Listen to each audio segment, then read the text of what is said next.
V soboto je nevihta prekinila dvoboj med Domžalami in Koprom, tokrat je bila tekma vendarle odigrana. Domžalčani letos dvakrat uspešni proti Kopru v prvenstvu, Koprčani pa so zmagali na zadnji tekmi in tudi v pokalu, medtem ko so tule v Domžalah igrali 1-1 v pokalnem tekmovanju.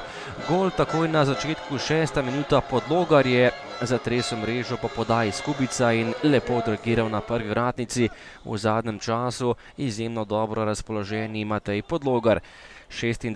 minuta in prava bomba Juninha, fantastičen gol za 2-0. Odaleč je meril Brazilec Juninho in povišal prednost Domžal.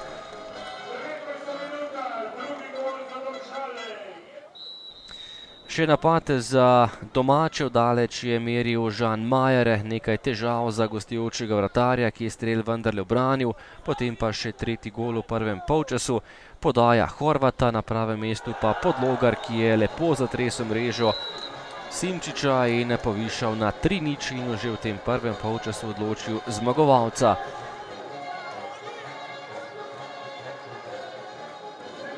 V drugem delu še naprej, najprej boljša igra Domžal, odaleč je streljal Juninho, tokrat ni bil dovolj natančen. Pa nova akcija za domače, odaleč je meril tudi Črnic in še enkrat obramba Vasje Simčiča.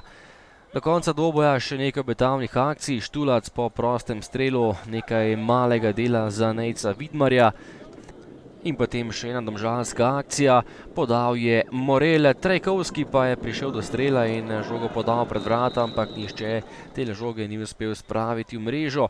Ob koncu dvoboja še priložnost za Črnica, ki je meril visoko prek vrat in tekma se je končala na koncu Domžale 3, Koper 0, pomembne 3 točke.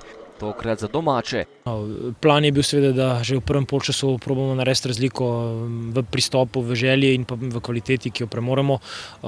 Ob tem smo dodali dobro realizacijo in seveda takoj, bom rekel, v tem prvem delu tekme obrnili stvari v svojo prid, kar je za nas bilo najlažje v tem momentu in smo se rešili nekega pritiska.